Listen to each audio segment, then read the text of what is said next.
So, welcome back, everyone. And we are now going to talk about in the last part of our conversations, we're going to talk about art in relation to criminal law, in relation to forgeries and fakes, to tax evasion, money laundering, really juicy stuff. Kyle, the art market is often said to be flooded with fakes. Can this be true?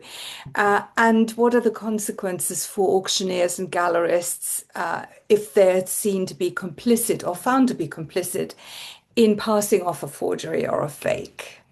Yes, well, frighteningly and unfortunately, it is thought that there is an awful lot of truth in the assertion that the art market is flooded with fakes. Experts have actually stated that it's probably impossible to estimate the number of forgeries currently circulating within the art market. The line of famous cases, of course, in which master forgers such as Elmer de Hory and Thomas Keating have been caught, and each of them has admitted to releasing several thousand forgeries into the art market. That would certainly tend to suggest that there are many hundreds of others who haven't been caught yet, making the impact really of fakery on the art market frighteningly, utterly incalculable. The problem, obviously, has always been that dealers, who are the people who are often in the best position to recognize a forgery or fake and whose word and authenticity is often taken as the final imprimatur, they will have a vested interest in finding a work to be authentic because of the increased sale value that will result in.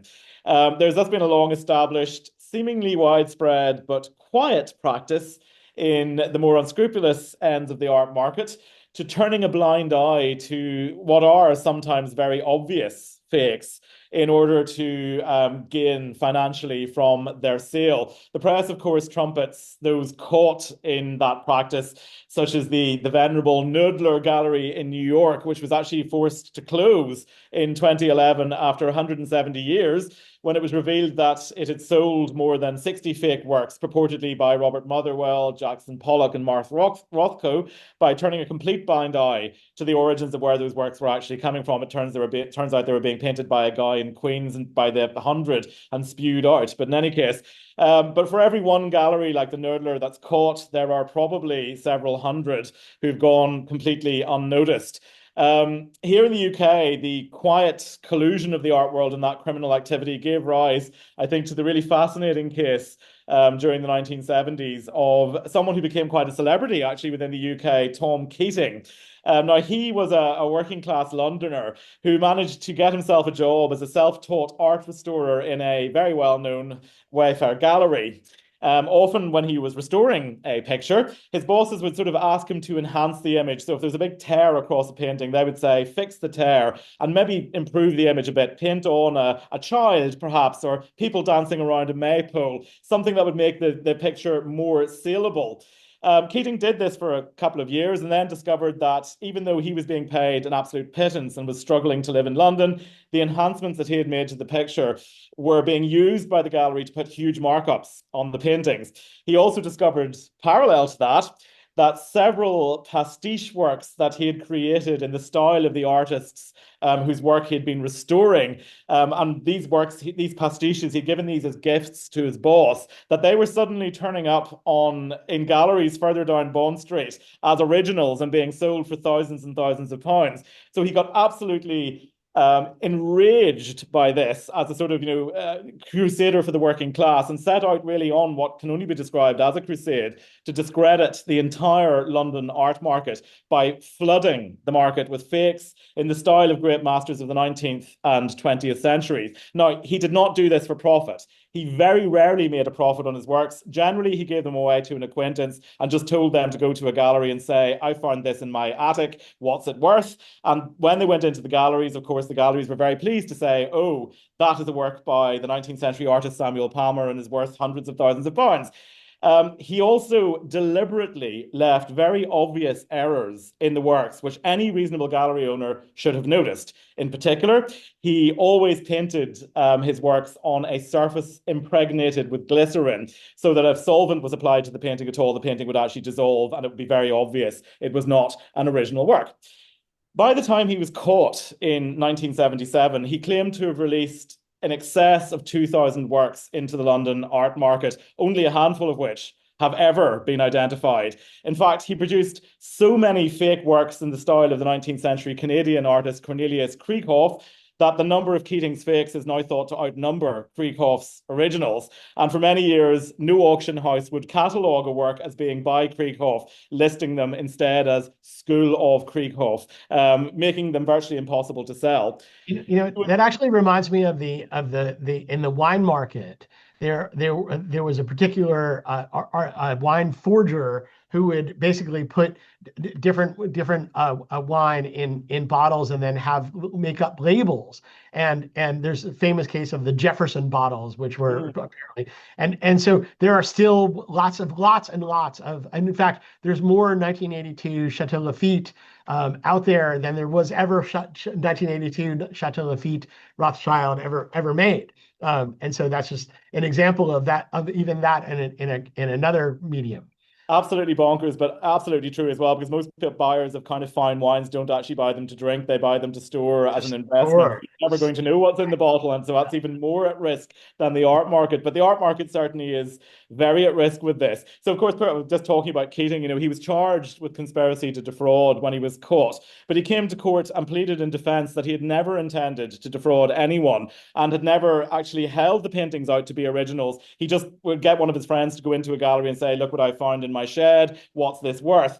So in particular, he pleaded that any reasonable gallery would have been able to identify his works as fakes, and it was only because of the collusion of the entire art market in deliberately turning a blind eye to an obvious fake in order to increase profit that any of his works had been passed off as originals. It was It the seems to galleries. me that there is a movie in there. So if anyone of Yes. our students is listening, that is the plot for a fantastic. I hope he didn't go to jail, by the He did way. not. Basically, the court basically said that they could not possibly send him to prison. He called lots of witnesses, including Brian Sewell, who was working at the Courtauld at that stage, to give evidence of the fact that when they were doing work for Christie's, it was well known that you just basically turned a blind eye.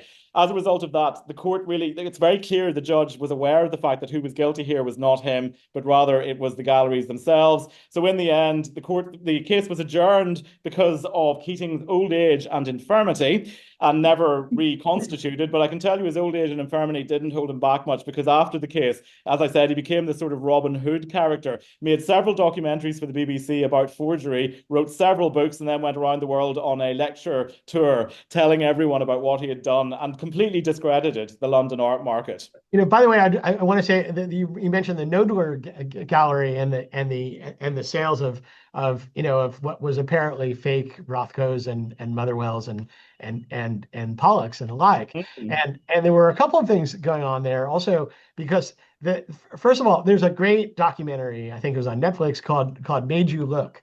And it really gives you, for anybody that's listening to this, is really good documentary, because it really shows the question of, and up to the last minute, it leaves you with this question of really, did the gallerist, the owner of the Knoedler gallery, really know? And one of the people that was in sort of ensnared as a victim of this was Dominique de Soleil, from the Gucci fashion house and other prominent fashion houses. And so he bought one of these paintings that was essentially it was represented through the Knoedler gallery to be I believe it was a Rothko. And so that became that issue. And it's even sophisticated, highly sophisticated buyers, and we can touch on a little bit about due diligence issues, in a little while. But those sophisticated buyers are through especially a gallery like Knoedler in that kind of situation, were fall for it. So yeah.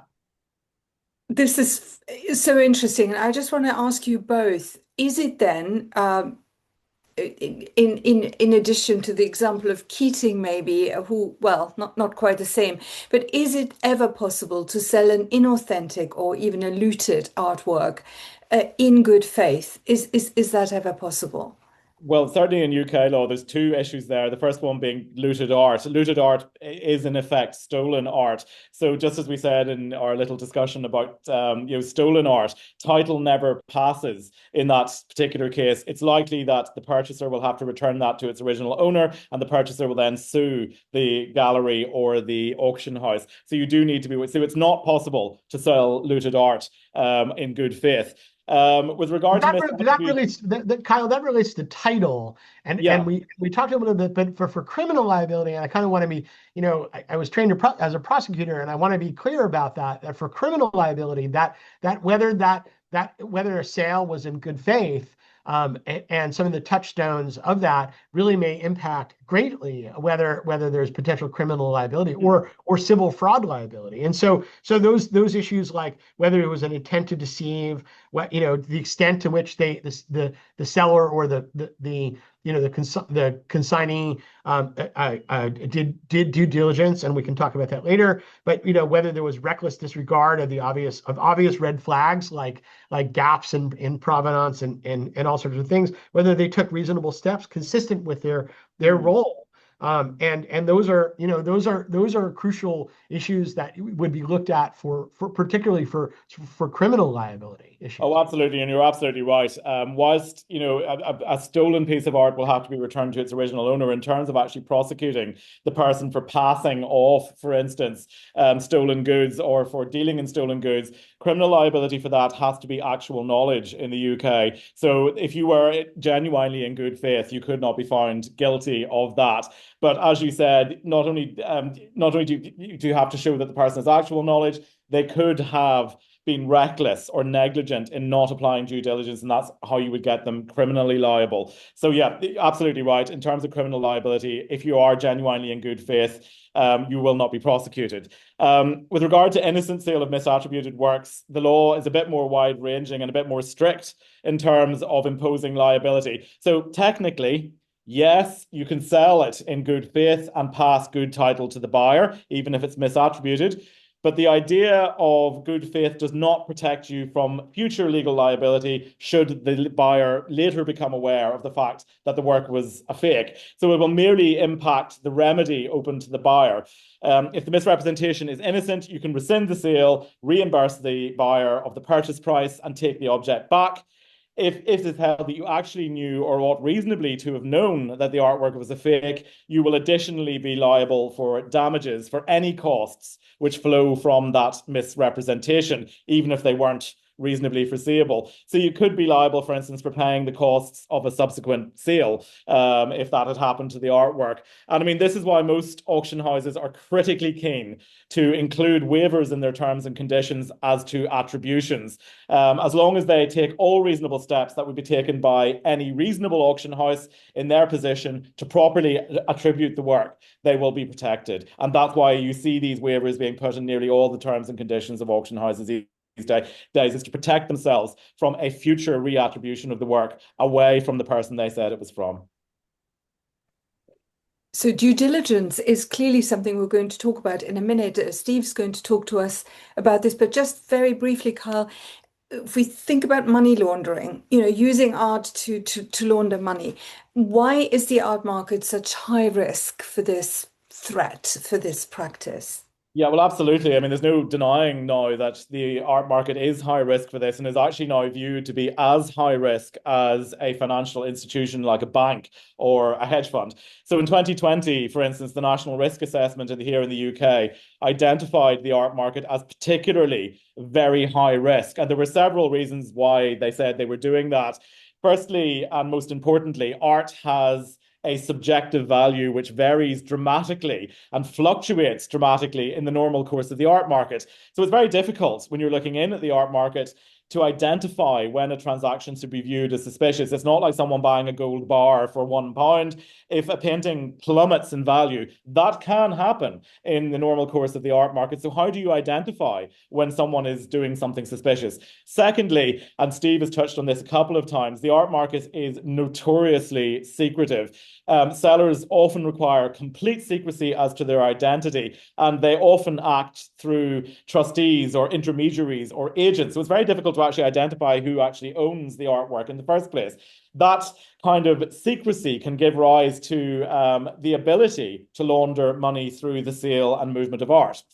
And even exclusivity in that sense, Yeah. because exclusivity leads to non-transparency, because they don't want if they're exclusive and they're getting this great deal because it's a private art sale that they're entitled, they're getting an entitlement to through their eliteness. The problem is that they don't want to advertise that. They don't want to seek maybe expertise because they don't want to include other people in that. And there would be NDAs and there would be other kinds of things involved. And so it leads to more and more secrecy, almost the higher and higher end that you get, which we'll talk about in Absolutely. And just kind of tied in with that idea of secrecy is the fact that buyers and sellers are often in different places in the world. The art market is perhaps one of the most global markets in the world, where art is constantly crossing borders. A buyer in one jurisdiction will be buying in another constantly. These are all part of the normal business of art, which again allows you to kind of lose suspicious activity when you cross over in borders. Finally, another reason why it's particularly high risk is because areas of political unrest often contain sites of huge cultural significance, and thus illicitly trafficked cultural objects can be easily obtainable to fund the activity of terrorist groups, for instance, acting in an area of political instability where there's no protection of these items. So for all of these reasons, as I said, in 2020, the National Risk Assessment placed art and the art market on the same level as a financial institution when it comes to the risk of money laundering. Before we get to an example that I really do want to talk about, I just want to say, like, it's not all doom and gloom, right? So the market and regulations are moving they're trying to move towards transparency. So there are, and I just wanted to sort of briefly say, like, that, in talking about, for example, in the United States, I can speak to U.S. law, that there's been a significant shift in the last bunch of years towards, and I say towards, regulating the art and particularly the antiquities market. There is some regulations relating to the antiquities market, but there is a proposed really major overhaul that's at least being talked about in the U.S. Senate, bipartisan group of U.S. senators, which is, I can say, rare, is now bringing forth the Art Market Integrity Act. And as recently as last summer, they were talking about, making essentially regulations that otherwise apply to banks. And it's important to sort of talk about that art is generally an exception. It's not regulated. It's highly unregulated. But they're trying to make the art market a part of sort of Bank Secrecy Act regulations and customer due diligence regulations and the like. And the Treasury Department has acknowledged in testimony that the vulnerability of the U.S. art market and obviously the global art market for money laundering, for authentication problems, for all of these things that lead to massive criminal problems. And so there is hope out there that we'll move in that direction, but not yet.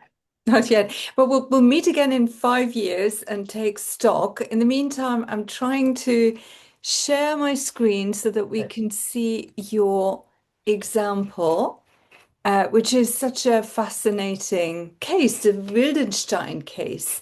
Steve, talk to us about this, the Absolutely. key facts. So an absolutely extraordinary, first of all, it's an extraordinary intersection of art and secrecy and financial crime in really very modern history. And it both touches on the ancient and it touches on the modern, and it's such a wonderful example that I couldn't not bring this up, right? So for 5 generations, the Wildensteins were really one of the most powerful and discreet art dealing families and dynasty in really the world. Their collection included Caravaggios, Monet, Degas, Fragonard, Bonnard. Okay, like you name it, they pretty much had it. They had hundreds, I mean, not dozens, hundreds of artworks that were incredibly valuable.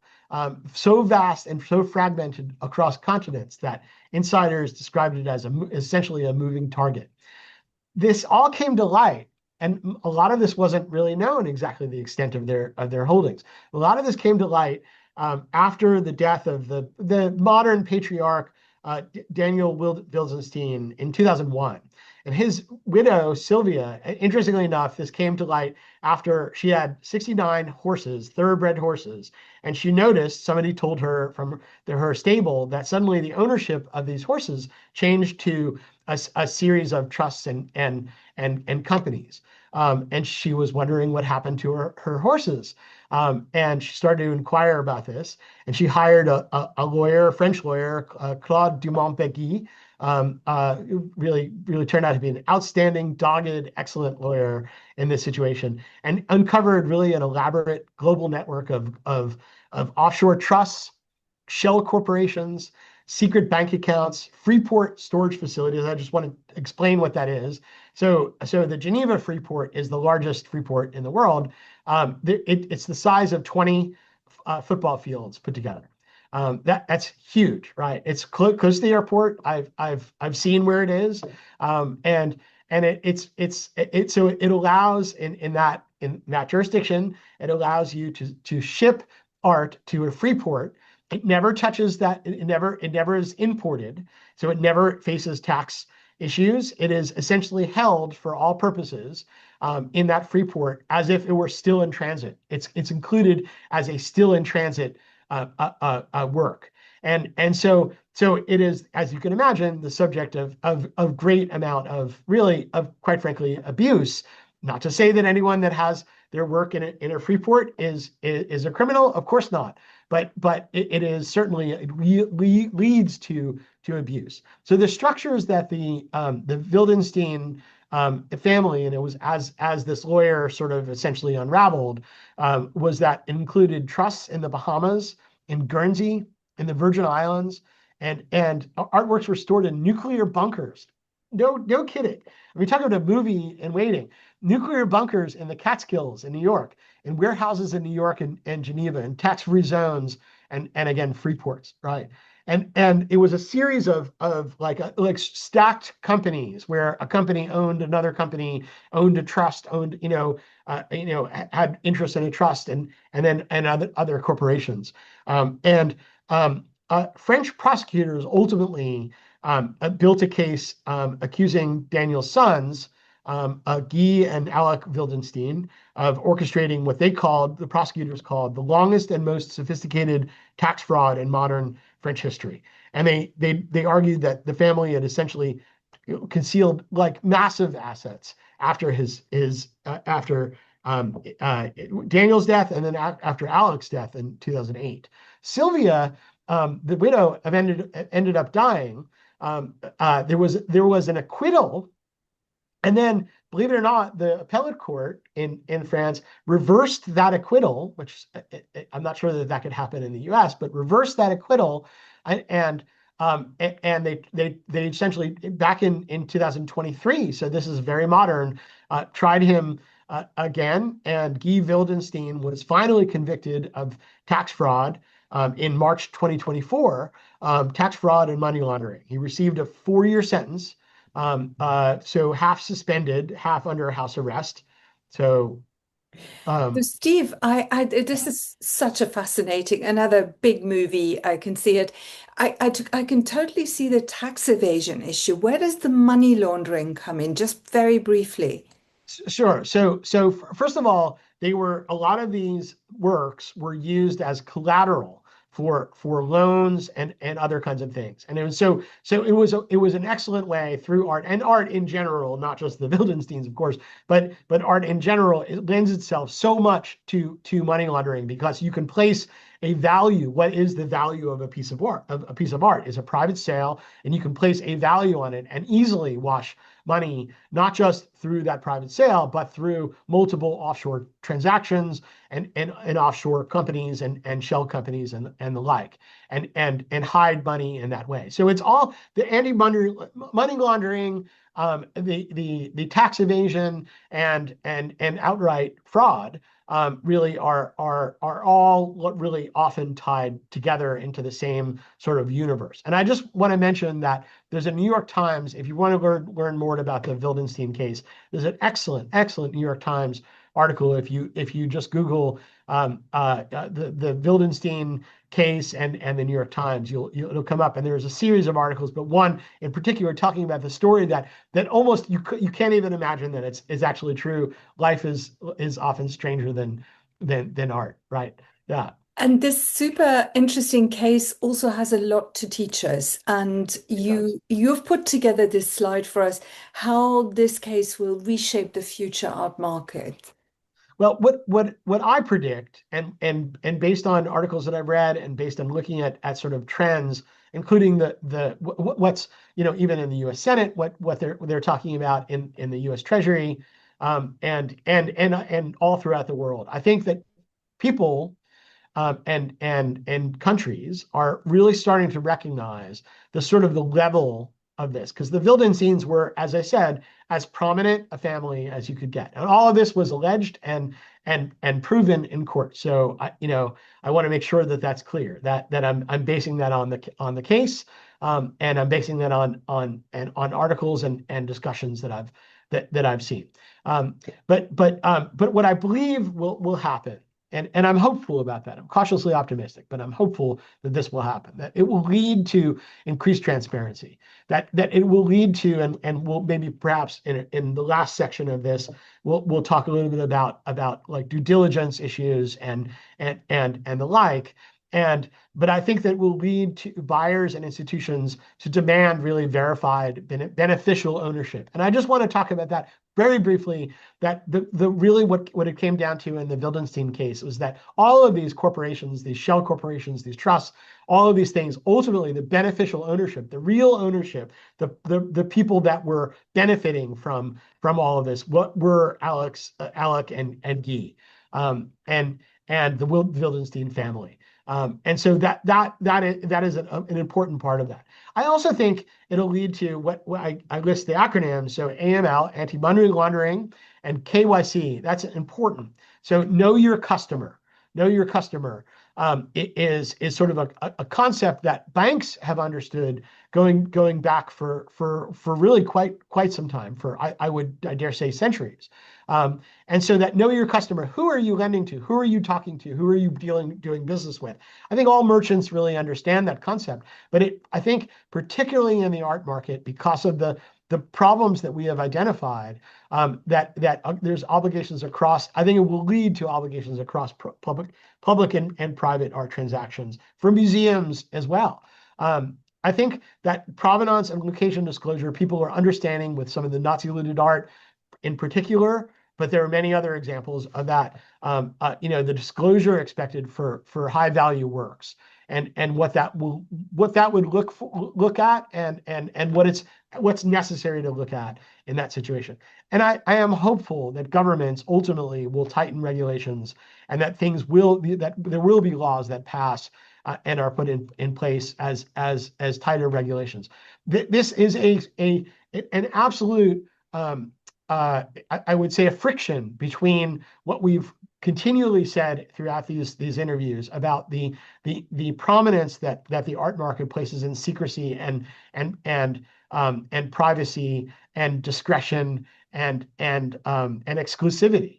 And finally, I think that if there's one takeaway from that, it's that secrecy for buyers and sellers, and for dealers, and for museums and alike, secrecy equals risk. Hiding your head in the sand equals risk. Documentation becomes core to value, and I say that, but it's also that as we said, the documentation is not the end all be all thing, that you have to look beyond that. And so I'm hopeful that will ultimately change the market in a positive way. It's fascinating. And I just wonder if we could go from the sort of macro to the micro, and talk us through, what does due diligence look like in the real world from your practice? And would you be acting here on behalf of a buyer, on behalf of a seller? Just give us an example of your practice. Sure. I think that when you're looking at, I've represented buyers and collectors. I've represented art dealers. I've represented auction houses, and I served on the board at least of a museum. And so what I can say is that when you're looking at due diligence, you're looking at, as I said, beyond just the documentation, but you're also looking at, and I mentioned the art loss register. I mentioned other databases that relate to at least stolen art. But you're looking at really what the substance is, not just what is shown to you, and you're not taking anything for granted, and you're not taking anything, and you're looking with the in the law, the phrase that I use all the time is critical thought. You're looking with critical thought about what is the what are if there are gaps in time, if there are, particularly for times like 1933 to 1945, if there are gaps that relate to import export problems, if there's shipping routes, for example, between, let's say, London, and then it goes to Dubai, and then it goes to Rome. You have to look at what is the purpose of that shipping route. That's at least should raise a red flag. Not to say that would be illegitimate, but of course, but that you have to look at what shipping routes are made, and what other substance there was in transactions when you're looking at it. And then this is buyer and seller alike. And the seller has representations that we talked about. The auctioneer has representations and duties. The buyer has duties as well. And that is absolutely the trend that the market is moving towards, that buyer cannot stick their head in the sand and simply say, okay, well, they said that it was all good. Wonderful. And Kyle, I think you have an example from the UK. What can happen when you don't practice due diligence and look closely? So we have a money laundering case with links also to alleged terrorist funding. So really huge thing. Rex versus Oghenochuko Ojiri, the British Nigerian media personality, I guess. This was at Central Criminal Court only relatively recently in June 25. Talk us through this case. Yeah, well, I think that case absolutely demonstrates what Steve was just saying. We are in a period of transition. The sands are shifting, and we will see, I think, much more increased governmental and legal regulation of the art market going forward, really making, as I say, art law really important to the art market going forward. Just to get a bit of sort of context to this case, in the UK, our money laundering legislation is governed by the money laundering regulations of 2017, as they were augmented in 2019. And both of those sets of regulations implemented the European Union's fourth and fifth anti-money laundering directives into UK law. Now, what the combined force of those did was to bring art market participants into the scope of the money laundering regulations for the first time.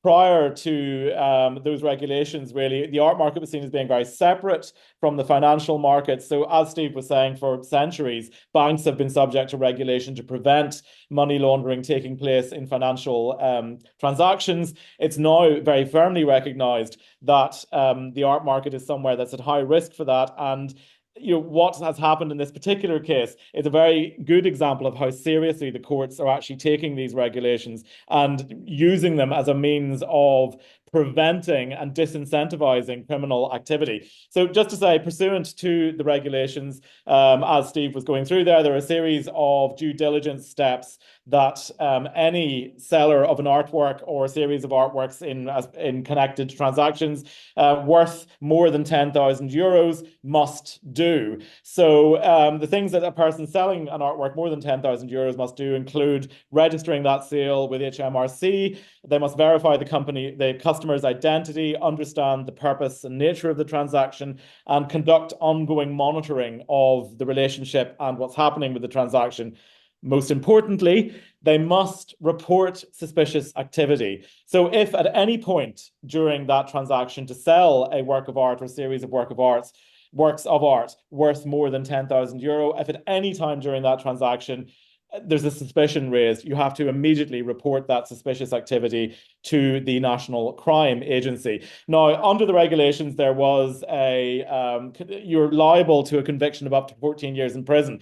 And I think there was a general feeling in the art market that, that's not going to be very stringently applied against art market actors, because really they are not the same as banks and financial institutions. But as you just said, that Ojiri case in June 2025 really showed how seriously the courts are taking these regulations. Ojiri, as you said, a media personality, one of the presenters of the famous morning program Bargain Hunt, basically acted as the liaison for the sale of a series of pieces of art, together worth about £20,000, so not a huge amount of money, to a Lebanese diamond dealer, Nazim Ahmed. Now, Ahmed, as it turned out, was a suspect Hezbollah financier based in Beirut and had been subject to sanctions in the US. Ojiri claimed he knew absolutely nothing about Ahmed other than the fact that he was a billionaire collector, and therefore he really wanted to have him as a client so he could show off to all of his friends. However, as part of the investigation into this transaction, the courts actually seized not only all the documentation that was in his office, but also his mobile phone. And when they went through his mobile phone, they found a series of WhatsApp messages where he was expressing concerns about the new regulations being implemented in 2019 and the fact that he had suspicions about what was going on in this particular transaction. When they then cross-referenced that to the documentation on the transaction, it appeared that Ahmed was actually working through a series of pseudonyms, which is extremely suspicious. But basically, Ojiri had decided, well, I want to keep this client, so I'm just not going to ask any questions. Once those WhatsApps were revealed to the court, Ojiri realized the game was up. And again, I think under the mistaken belief that, well, it wasn't a huge amount of money and I'm an art dealer, I'm not a banker, so they're probably not going to do very much with me, he pleaded guilty, expecting that the sentence wouldn't be terribly harsh. He'd probably get a bit of a fine and would be happily sent on his way. However, when this came before the court held that the purpose of the legislation was to provide the strongest possible deterrence for any dealer in high-value objects, including art, to enter into a transaction which could launder money specifically for the use of terrorists. Thus, even though there was no actual harm to society proven here, and the transaction was certainly at the lower end of the spectrum when it comes to seriousness and culpability, a harsh sentence, the court decided, was still required here. So quite shockingly, Ojiri was sentenced to 3 years and 9 months imprisonment for this rather low-value transaction where it was patently obvious. He had no idea this guy was linked to Hezbollah. He did not sympathize with Hezbollah. He had no political game in this whatsoever. But despite all of that, he was still imprisoned for 3 years and 9 months. So the stringency, I think, of that sentence should really send a shiver down the spine of all actors in the art market in the UK in relation to how seriously the courts are going to take even a failure to report a transaction at the lower end of the damage spectrum. I think, as the court famously held in this case, there is no spoon long enough to sup with those who fund terrorism. I think a very nice, fitting way to end that. Yeah. And as I say, really something which should send a shiver down the spine of auction houses and gallerists around the world. And I'll tell you, it does even in the US. And obviously that's a UK case, and that it's not binding in US law, but in the art market here, it is, here in the US, it is taken very seriously as sort of a bellwether, of where the trend is heading and where the market is heading. And I think, just to put a fine point on that, it eliminated the sort of I don't know defense. And that concept of, well, I had no idea that it was illegal, theft, fraudulent, inauthentic, all of those things. And it's set a precedent, I think, and you may have mentioned this, it's set a precedent really to apply anti-terrorism laws to against art dealers in the art market. And particularly because the way that art is often used in the underground market as a form of essentially underground currency in the black market. I think that is an important sort of distinction, and I believe a trend in exactly the right direction to sort of recognize the danger of that as a fungible asset. Art and wine and jewels and and all of those fungible sort of assets that you can shift. It's not real property. You can shift it from one place to another, and it can be hidden in a location and be used, illicitly. And I think that concept of that the no dealer really can rely just on tradition or discretion or that opaqueness that we've been continually sort of mentioning as a thread, I think is again a trend in the right direction. And this is absolutely the overarching theme, I think, of all of these videos. We're very much in a period of transition when the art market is moving away from being this kind of elite market of knowing actors to a much more criticized, scrupulously examined way of moving funds across borders. And therefore, all of the things that you used to get away with within this sort of gentleman's agreement that controlled the art world really are being removed and replaced with regulations and law coming in from the legal side of things. So we really are going to see a huge role, I think, going forward for art lawyers in the future sort of shape of the art market. Thank you so much to both of you, to Steve, who has a busy farm to run, and to Kyle. Thank you. This has been really absolutely fascinating. You've invested so much time and thought and work into these presentations, and it's been wonderful. So I think we've made clear how important art law is, how complex it is, how fascinating it is, and that it's, as you said just now, Kyle, it's an increasingly more important discipline. So more on art law to follow from the Courtauld, I'm sure. So just watch this space. And in the meantime, to both of you, thank you very much Thank indeed. you. Thank you. Thank you, Anne. Thank you very much.